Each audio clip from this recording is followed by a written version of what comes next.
Diamonds on my wrist when I step up on a diamond, diamond, diamond, diamond,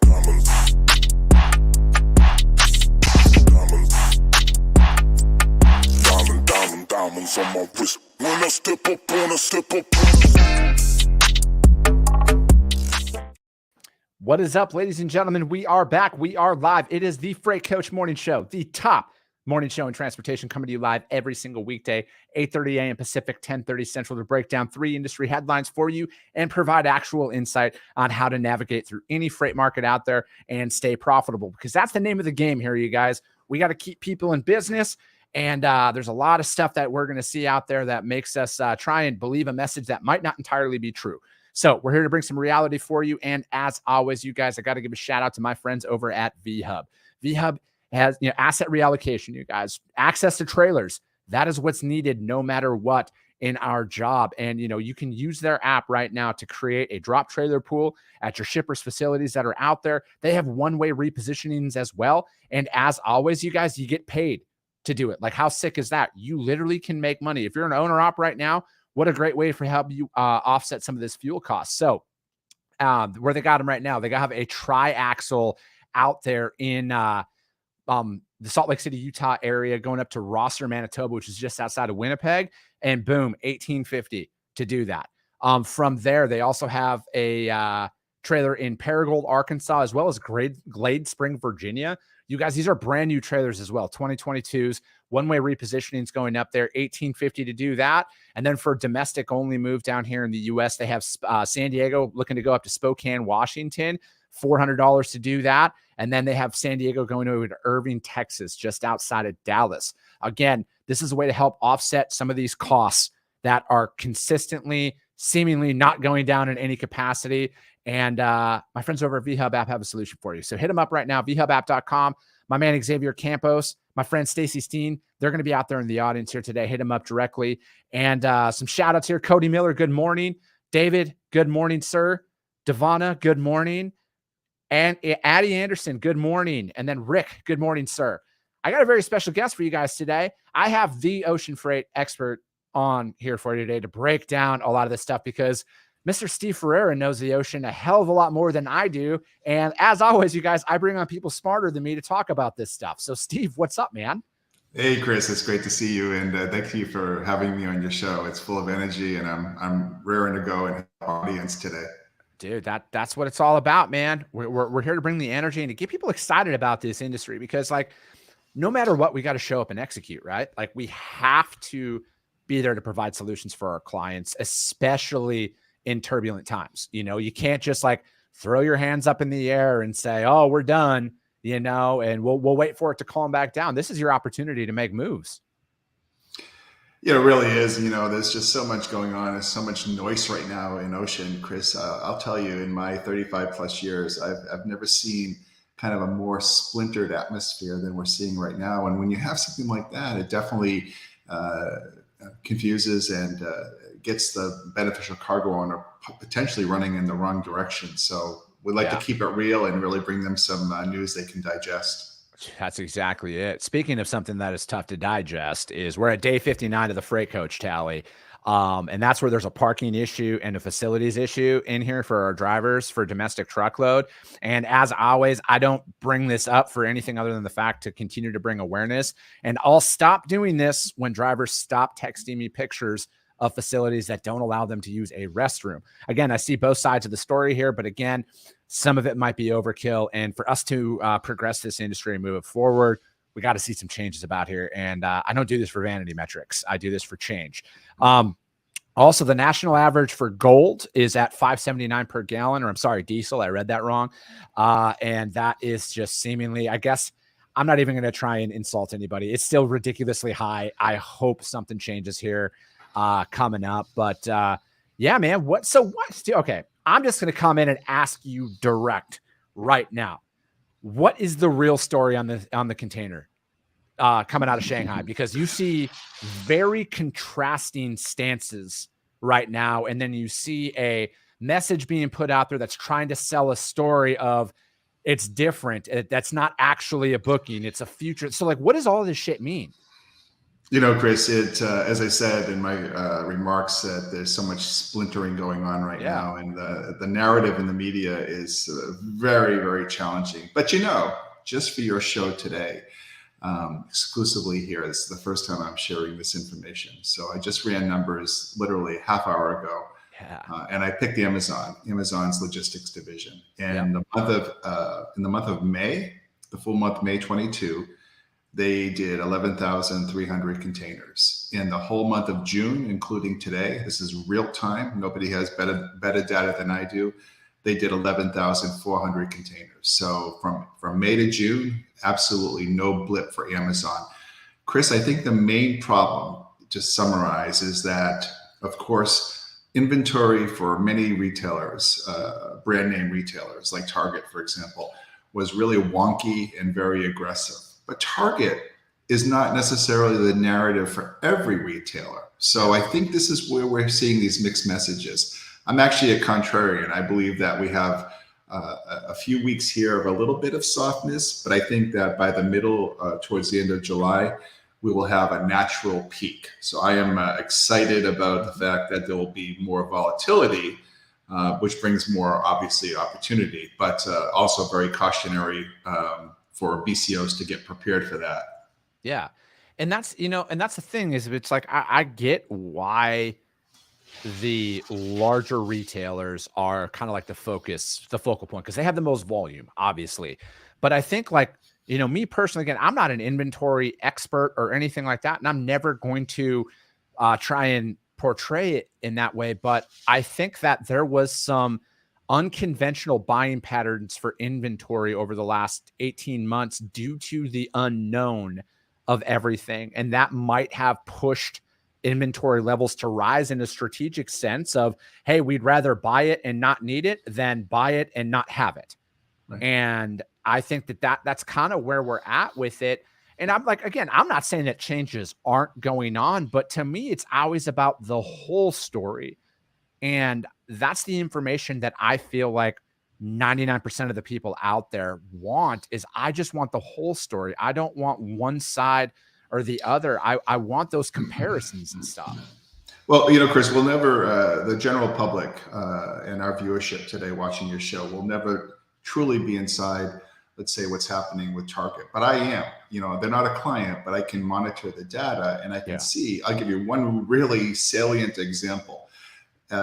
They had 20 containers of a special teddy bear for Christmas.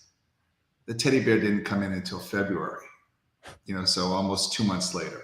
So, and that's the story of, and I say with peace and love, that's a little bit of the story of Target and maybe even synergy with Walmart, because, with the charters and the forward loading vessels that they did, they were very, very, very aggressive. But they also had to pay the piper with regards to the ships that were stuck in the channel. So, do you think that, from that perspective, obviously we'll use teddy bears as the example here because that's what you just brought up, is that going to be a sale item here coming up? Like, how do they remove that inventory? Is it a liquidation? Because, another thing that a lot of people who aren't in the industry don't even talk about is the fire sale of inventory that they go to the third-party online auction sites and everything else. Those companies will literally buy 20 containers of teddy bears essentially at a break even to Target, or a 10 to 15% loss, which doesn't really sway the needle overall for them. And then that's liquidated out. And do you see that, like, that's a very real probability on those more seasonal based items? Chris, I think that everything that we see in ocean has a niche and a sub niche. And I think that with regards, like my 11-year-old's a real fan of this guy, Mr. Beast, on YouTube. And, he'll take Mr. Beast, and Mr. Beast will go to a liquidation site and do exactly what you said, buy these crates sight unseen and tear apart what's in them.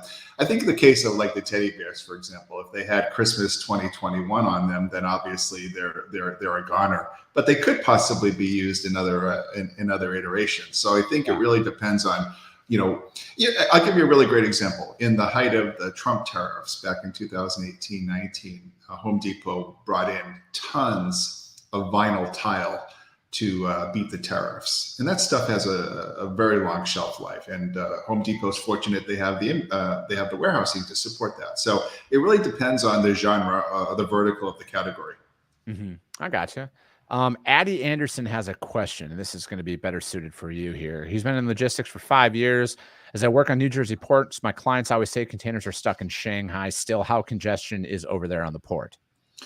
That's the other thing too, is I guess you'll see, and Addie, thank you so much for your question. If you look at to the untrained eye, a lot of media go to great providers like marine traffic to try to look at where the vessels are, and they see a sea of container ships there. Well, what a lot of people don't realize is that some like container ships, but it's bulk tankers or oil tankers, fishing boats, and so I think Shanghai, and CNBC, my friend Laurie on the Rocco had some good reporting on this, that, in some cases, when there's a green-red heat map, there's an area of opportunity. Shanghai looks better now, but at the same time, everyone has their own story, right? Your factory or your trucker, may have been more impacted than others. So, but what I'm saying at the top of the story here of Chris's introduction to me joining in today is I think that we see a little bit of a blip downward for the next 10 to 15 days. But I think that Addie's question is we see that resolving itself towards the latter half of July. And we have a really huge August and September on containers landed, which is also, and by the way, guess what happens, right? We're only a few days away from the ILWU contract being ended. So we have a lot to talk about overall in the next few weeks. No, absolutely. Josh Krause has a question. What metrics are you digging into to get a feel of what is like accurately happening? Right. Well, that's a great question, Josh. And thank you for joining in and bringing that up. I've been my role at Ocean Audit is cost recovery and refunds and ocean freight detention and demurrage, but I'm also a data scientist in some way with big data. I believe in looking at the back end as opposed to the front end. I mean, the back end is arrivals into the U.S. where, you can actually kind of count your chips. Booking data is very wonky. So I think that there are some wonderful commercial services out there. I subscribe to just about all of them, but it's not just a matter of pulling in customs data. It's kind of knowing, it's like that $100,000 machine where the guy knows where to tap the engine if it breaks. You have to know how to diagnose it. But I think that custom stats tell a good tale, but if you don't know how to use them well, then we're kind of jumping off into a pool with no water in it. Yeah, absolutely. And he also has to say, we are in a very clickbait environment, sir. The headlines exactly. It is very intricate, and you can't look at one metric and have a broad sweeping. Right. Exactly. And, go ahead, Chris. No, it's fine. No, it's just like, Josh, it's so true. It's like I started out by saying we're in such a splintered environment today. One of the stories that's, I hate to say it's clickbaitish, but it's kind of detracting attention from a lot of people today is an idea floated in the last 24 hours, 48 hours, where if a ocean vessel operator, like a Maersk or a Hapag, gives more preferential, say, to agricultural exports, then they potentially could get more preferential berthing and docking operational timing slots, right? So this is an idea being floated by the administrations. And again, it's very complex because we just had the Ocean Shipping Reform Act, which in my opinion is a very poor piece of legislation. But at the same time, we start to hear little fragments that, hey, we're still coming after you, ocean carriers. So I think the BCO, the beneficial cargo owner, is really lost right now in terms of where to turn to. Yeah, I would agree with that, and I think that that's a great part to start on one of the articles I wanted to break down today from my friends over at the JOC, and it's new House legislation would entice carriers to haul U.S. exports. Ocean carriers would receive preferential berthing, as you were just talking about there, at U.S. ports in exchange for calling multiple ports in the country or agreeing to carry significant volumes of exports under legislation introduced Wednesday. The American Port Access Privileges Act, designed as a companion to the Shipping Reform Act is meant to jumpstart U.S. exports. And foreign exporters' access to the American market and our consumers is a privilege, not a right. Garamendi had said in a statement, cargo ships looking to offload foreign-made products and profit off of West Coast ports must provide opportunities from American exports in return. And giving preferential berthing to these individual vessels would, on the surface, seem to be a difficult task, considering it would mean government influence on the business operations of maritime terminals and involve a new level of coordinating sailing schedules with carriers. So is that essentially it's a... I mean, is it invoking the pay-to-play environment at that point of, that does that open the door for backdoor deals to be made and everything else? Well, here's the one thing I think is just crazy, and it flew under the radar, but I need to bring it up on your show. Let's do it. I believe it was the Department of Agriculture came out and said, hey, I think for the Port of Oakland, any agricultural move, we're going to give you a $400 stipend to the exporter, right? As kind of a subsidiary. And I started to think to myself, the government's going to get involved in giving a stipend now to the Port of Oakland. Now this is going to catch on like wildfire, right? What about the guys in Florida, the guys in LA and Seattle, right? They're going to want an incentive to be paid as well. And it's kind of like, Chris, to be, not to be political here, but it's like, I graduated from university in '82. I had huge student loans I paid off. Am I going to get a student loan refund if that passed? In other words, where do you draw the line on these subsidies?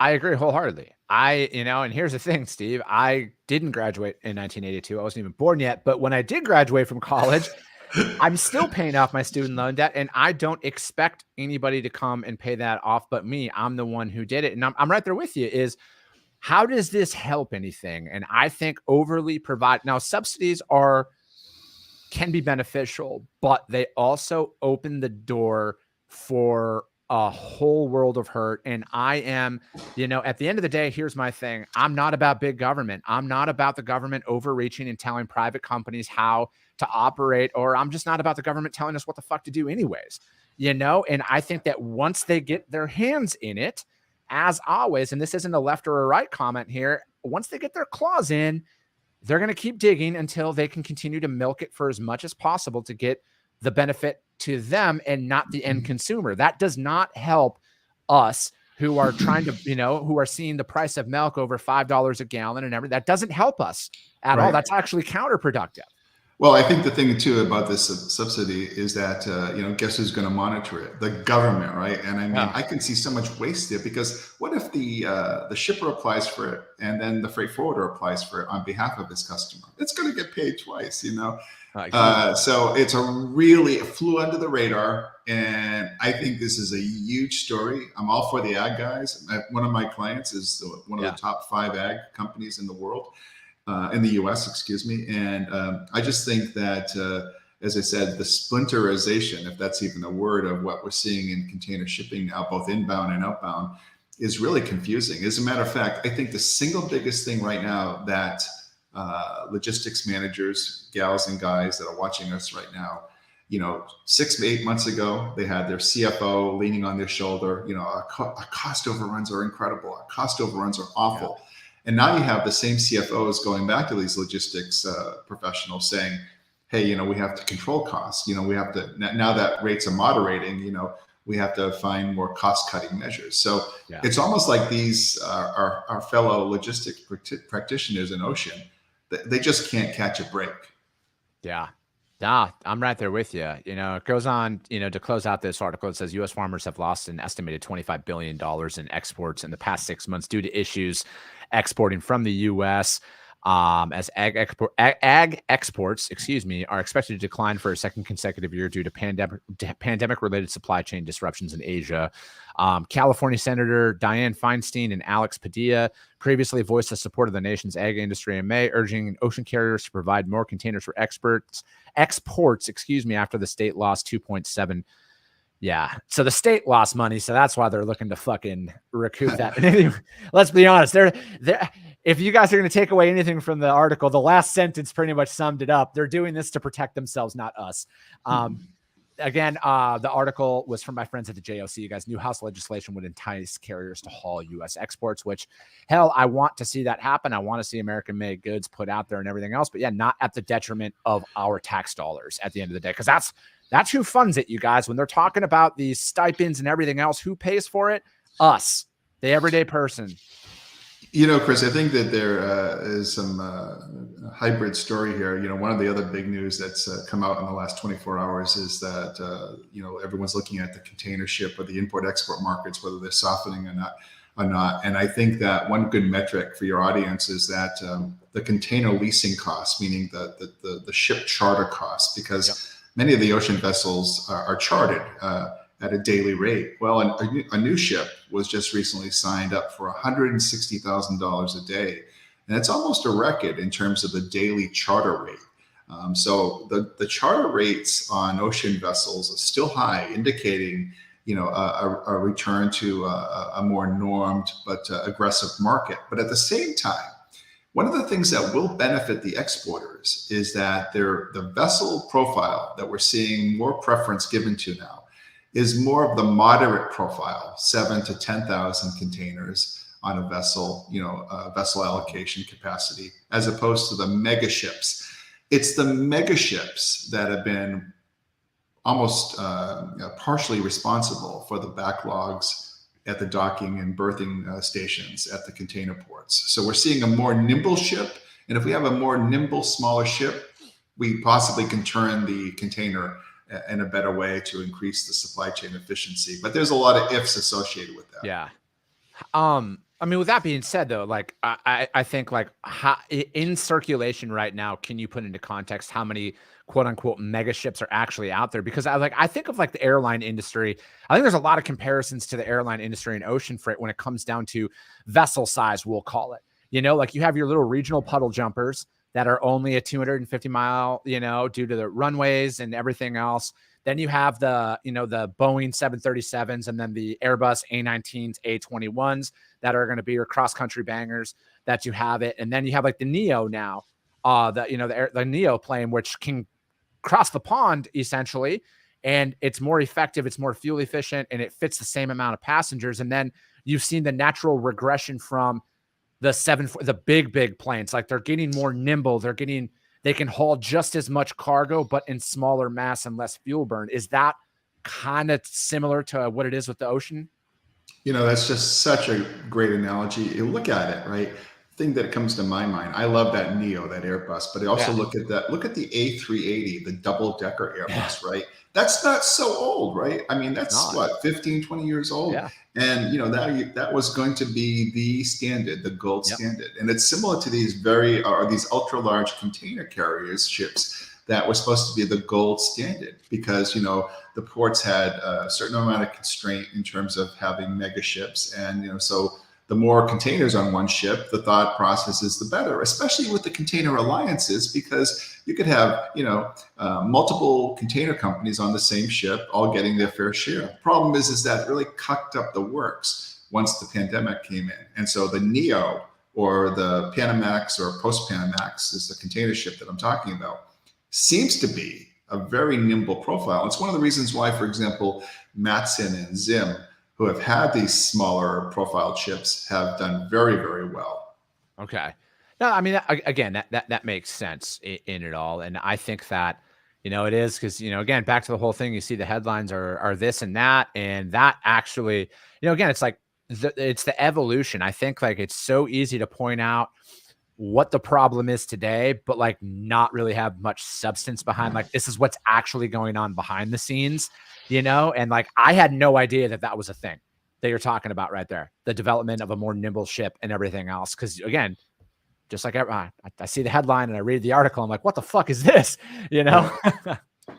Yeah, well, the sky is not falling off the cliff. I mean, imports are still naturally, if anything, when China is more robust in terms of its opening, which seems to be happening now, China Disneyland, I think, is back online, and there's more positive things happening there. I don't know if I'll ever be able to visit there, given but as far as getting products out there from there, it seems to be back in robust state.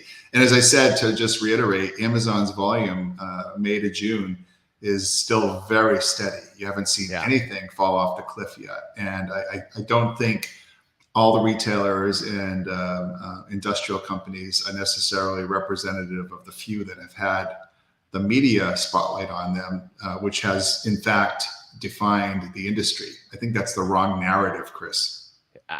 Wholeheartedly agree with that statement, sir. I think that's, I have to save that for a whole other show. The last article I wanted to touch on today, we kind of, to me, this is from ttnews.com, and it was it's perspectives articles, opportunities to help ocean freight. And we kind of covered a lot of what it is that is in this one. And again, all the links to these articles that we go over, you guys are going to be up on the YouTube channel as well as a podcast replay.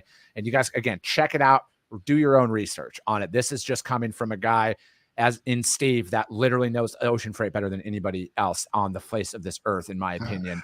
And, it goes on. I think that, it goes on to talk about these White House policies that we've been bringing up, and that the massive stimulus bill and hostility towards domestic energy production have added pressure to an already strained supply chain. And the president's call for 24/7 operations on the West Coast ports have not panned out.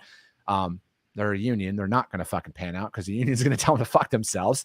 Long term, we need to invest in roads, bridges, ports, and railroads. Steps I supported in the bipartisan infrastructure law, if implemented as written, without additional requirements that could deter good projects. This law will support American commerce for years to come. And then it talks about the, Shipping Reform Act that President Biden signed. And then it goes on, and this is the part that I want. There's more that we can do. It says Americans' ports still rank low in performance by global standards, moving goods more slowly to consumers. Republican proposals to modernize our ports have called for the adoption of automated port terminals and equipment that could speed up container movement and improve how we organize and stage freight. And that's the thing is again, there's no secret that this show, we are very much pro-America infrastructure, and we need to be investing in our infrastructure to be undeniably number one in every fucking category. Like, I don't know how our elected officials can come out and say that this is what it should. No. That's what you're in office for, is to make sure that this does happen. Right. It's, to me, man. So like, I know we just got a couple minutes left. What do you think is the greatest, like, what's step number one for us to, like, I know there's probably fucking like 8,000, but what's step number one when it comes to either ports or ocean freight? What's step number one in your opinion? I think I started off the show by talking about just how splintered right now and fractured everything is. I think that right now, beneficial cargo owners are getting so many mixed messages. It's kind of like the fox guarding the hen house. I think we need a common language. I think we need more conditioning and shows like yours and my show where, we can start to bring everyone back and find some harmonic center. Because right now we're so splintered, we're so fractured, and we're really kind of arguing against each other, and it's not helping anything, Chris. The narrative is that we have to have a more centric behavior towards global logistics trading, and that's a broad message. I'm sorry, but I think that's where we need to go. I'm right there with you, man. I think that it's a lot of this stuff that I see out there, some more from others, is more along the lines of trying to put a position out there and then shit on anybody who disagrees with them. And it's a very alarmist position. It's very dangerous. Yeah. And that's the thing. And that's what throws me off guard. And that's what really drives a lot of this stuff for me and putting content out there. And I know for you as well is, listen, it's not about being right to me. It's about actually putting information out there, because again, I don't know everything. I'm never going to try and position myself as anything other than a guy who's worked in the industry for a very long time and knows a couple of things through my experience. And the lambasting and the open trashing of other people, it's got to stop. Like, we have to come together or it's going to go off the fucking rails to a level that most people, because if one media source can put something out that literally tanks a market, that is a fucking problem. It's dangerous. Yeah. It's extremely dangerous.